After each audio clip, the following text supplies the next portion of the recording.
जिनका परसों देहांत हो गया था उनको भी हमने श्रद्धांजलि दी। लेकिन ऐसी श्रद्धांजलियाँ हम बहुत बार देते आए हैं और इसमें खुशी और अभिनंदन वाली बातें है नहीं अगर हमारा ज़मीर जिंदा हो तो, क्योंकि बाबा साहब ने जो मानवता के पथ के लिए प्रयास किए थे उसका हम अभी तक शायद 10% भी नहीं कर पाए हैं।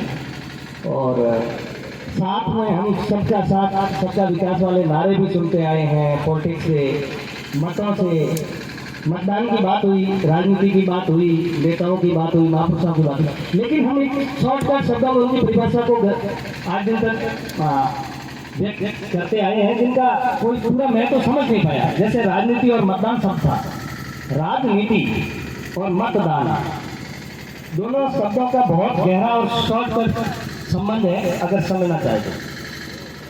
जैसा कि प्रधान जी ले लो या सरपंच महोदय ले लो या किसी को भी ले लो, हमने उनको मत दिया, लेकिन वो शब्द कहता है हमने डोनेट किया, उसके बदले में कुछ मांगना नहीं है। ये हमें एक गुमराह करने के लिए राजनेताओं ने रचा था।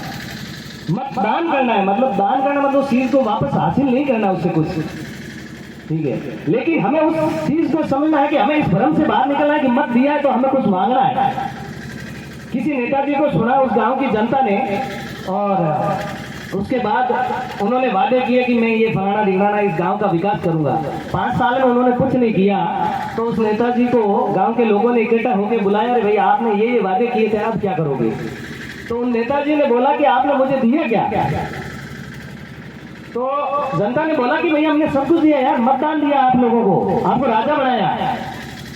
तो बोला कि मतदान किया है। अच्छा ये बताओ आपने बहन बेटी गांव वर्दे में कहीं भी 1 रुपया किसी को डोनेट किया, दान के रूप में दिया कटोरे में? क्या आप उसको लखपति करोड़पति बनने के बाद अपना पैसा उस कटोरे से वापस निकालते हो? आप दान देने के बाद अपनी बहन बेटी को बोलते हो कि अब तू करोड़पति होगी कि मेरे पैसा वापस ला? बोले नहीं निकालते। तो आपने मेरे को मतदान दिया है और दान देने के बाद कभी लोग वापस मांगते हो? तुमसे बेशरम तो कोई लोग नहीं होगा इस गाँव में। अब वो गांव वाले एक दूसरे की तरफ देख रहे हैं, यार बात तो सही है, किसको जाके बोले? हमने इनको राजा सुन लिया है, जब दान ही दे दिया तो वापस नहीं मांग सकते। तब दूसरा बोला कि अरे यार ये तो राजनीति होगी। राजनीति मत का मतलब होता है विचार। मैं अंदर से किसके साथ हूँ? सर के साथ हूँ, सर के साथ हूँ, वैद्यों के साथ हूँ, बच्चों के साथ हूँ। मत का मतलब होता है विचार। और राज शब्द किसी के ऊपर भाग जमाना। मैं सपोज करो यार राज करना, किसी के ऊपर अपनी दबाव बनाना, प्रेशर बनाना, जैसे सर ने बताया था गलत समय। प्रेशर की भावना आपके अंदर जिस दिन तक जिंदा नहीं है तब तक आप मत पुतले हुए स्टेचू देखते हो ना, कपड़े लगाए हो बाजार, सेम स्टेचू हो। तो मत शब्द का मतलब ही विचार होता है। राज शब्द का आपको बता दिया भाग जमाना, और फिर पीछे आ गया नीति। अब नीति क्या है? वही सेम मत। अब नीति 2-3 लोग मिलकर बना सकते हैं, मत अपना पर्सनल होता है। नीति का मतलब कोई नियम लागू करना, नियमावली बनाना। अब राज करने के लिए नियम नाम बना लो तो 5 लोग इकट्ठा होते हैं, यार इस गांव का करना क्या है, या इस आदमी को हराना है तो क्या करना है? रणनीति, जैसे बोला राजनीति रणनीति एक चीज है। रण पहले युद्ध क्षेत्र से तोपों से लड़ते थे, अब राजनीति है वो मत से लड़नी पड़ेगी, अपने विचारों से लड़नी पड़ेगी। फर्क कितना है? ये राजनीति और ये मतदान शब्द आप समझ लिए तो समझो दुनिया में आपको कोई हरा नहीं सकता। ये मैं मेरा अनुभव कहता हूँ, ठीक है। अब उस व्यक्ति ने बोला कि आपने मतदान दिया, मैंने राजनीति की। आप अगली बार जितने लोग हो कटोरा लेके आ जाओ मेरे दरबार पे, जिस दिन आओगे अगली बार आप खड़े हो जाओ, मेरा एक मत है, मेरे परिवार के जो भी मत है मैं आपको दूंगा। कटोरा आपके हाथ में, राजा बनो। सब लोग अपना मुंह लटका करे और हाथ जोड़ के बोला गलती हमारी थी, आपकी नहीं थी। इसीलिए किसी नेता को घोषणा, किसी सरकार को घोषणा हमारी मामूलता है। हम शिक्षा के अधिकार को नहीं समझे। हमने उस ज्ञानदीप ने जिसने हमें अंधेरे से बाहर निकाला वो किसी एक कौम के लिए नहीं था। हम अंग्रेजों के गुलाम थे। गांधी जी से गुलामी करके बोला मेरी गाल पे थप्पड़ मार दे। भगत सिंह जैसे ने बोला थप्पड़ नहीं मार दे, लेकिन तेरे आगे झुकूंगा नहीं, सर कटा दिया, फांसी पर लटके। अपने अपने तरीके से लोगों ने लड़ा, लेकिन एक ही आदमी था बाबा साहब जिसने सोचा ये सारे कमीने तो चले जाएंगे लेकिन फिर भी मेरा देश ये चलेगा कैसे? सामंत की ताकत है, कभी बाबरों से लड़ी, कभी हुनों से लड़ी, कभी तुर्कों से लड़ी, लेकिन ये मेरा देश वापस चलेगा कैसे? ये लोग बहुत खातिर लोग हैं, ये अंग्रेज लोग चले जाएंगे लेकिन मेरे इस देश का क्या होगा? अकेला बाबा साहब आजादी की लड़ाई के लिए लड़ रहा था, सबसे बड़ा संविधान नहीं होता था। आजादी को क्या करोगे रे? आजादी से क्या खा करोगे तुम लोग? तुम्हारे पास नीति नहीं होगी तो क्या हमारे देश में पढ़े लिखे नहीं थे कि बाबा साहब को सुल्तान बनाने के लिए दिया? बड़े से बड़े बैरिस्टर थे, नेहरू जैसे, गांधी जैसे, पटेल जैसे। मजबूरियां थी, कितनी बार उन्होंने संविधान लिखा के आगे किया, लेकिन मजबूरियां थी, क्योंकि उनमें कमियां थी, वो नहीं सुधार पाए। अकेले बाबा साहब थे, अंग्रेजों को चैलेंज करते थे, आओ तुम अपनी राजनीति बनाओ और मैं बनाता हूँ अपनी राजनीति। तोड़ो मेरे इन शब्दों को।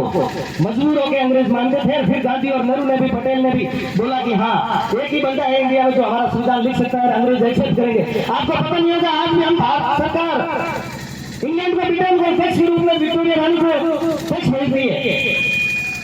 क्योंकि उसकी आज भी एक संविधान की प्रति उनके पास है कि जिस दिन भी बदलाव करोगे, तुम गलत रास्ते पर चलोगे तो तुम्हें आगे हमें पूछना पड़ेगा। आज भी हम गुलामी है, क्योंकि हमने जो नीतियां ली है वो अलग अलग देशों से ली है, और उसके लिए हमने गारंटी दी थी, बाबा साहब ने गारंटी दी थी, हमारे संसद ने मिलकर गारंटी दी थी कि हम इन विषयों पर सही चलेंगे और इनको लागू करेंगे। लेकिन वो आज भी हमारी गलती है कि हम उसको अमल नहीं कर पाए, लागू नहीं कर पाए।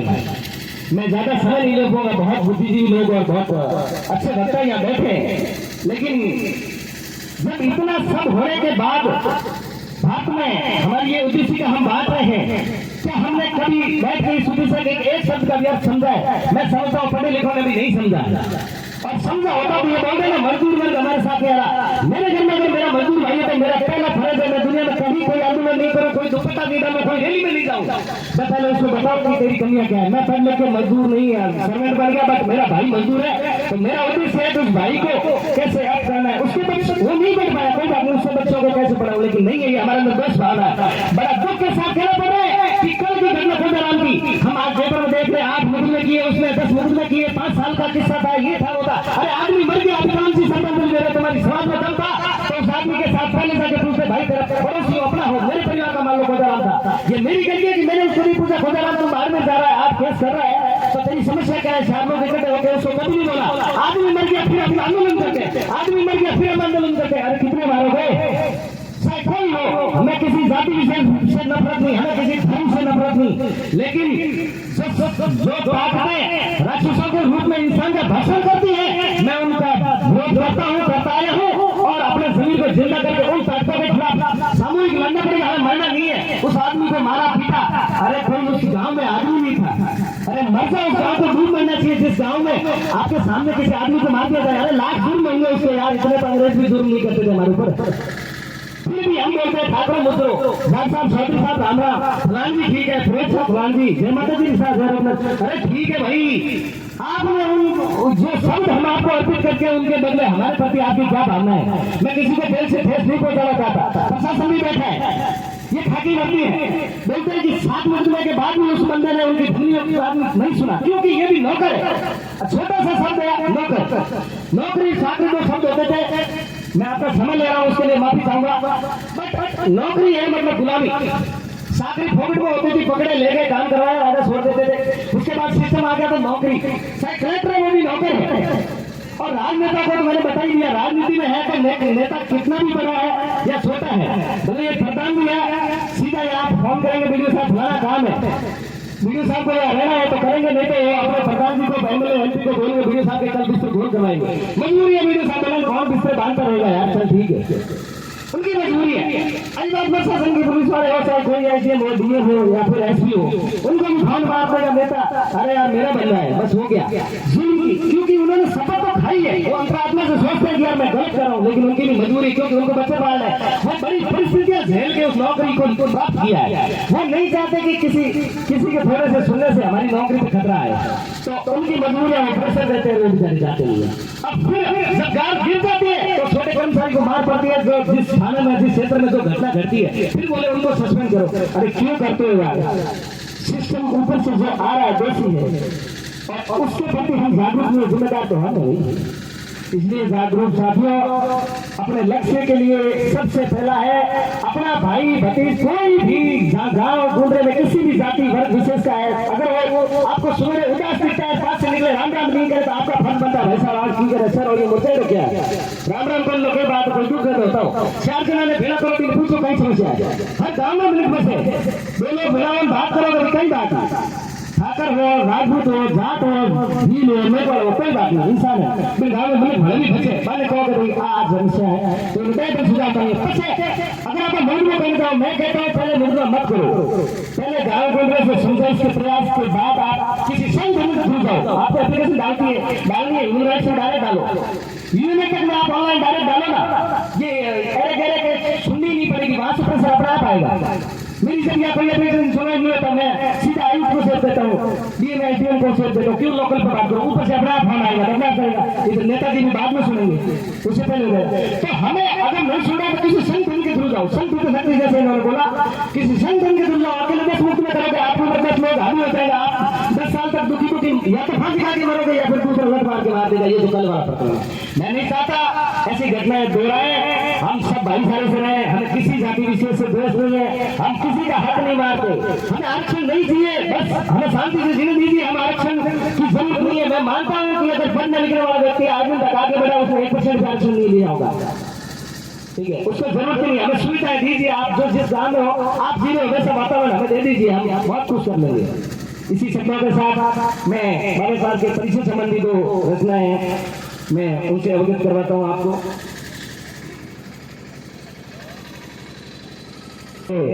सन 1993 में अप्रैल 1893 में अप्रैल 17 भवन एक सितारे जन्म लियो मिटा अमानवीय निशान, एक सितारे जन्म लियो मिटा अमानवीय निशान, धन हो भीमा बाई थारी कोख में, धन हो भीमा बाई थारी कोख में, विश्व रतन दातार राम जी मानव सतकाल नहार, भीम धरो नाम भारतरी भोम सुधारी, भीम धरायो नाम भारतरी भोम सुधारी, धन हो बहुजन खूब आप में जाओ बलिहारी, धन हो बहुजन खूब आप में जाओ बलिहारी, भीम बनायो संविधान राजरी रीतों पर खाई, अरे जोड़ो दोनों हाथ भीम ने घूमो मती भाई। जय हिंद, जय भारत, धन्यवाद।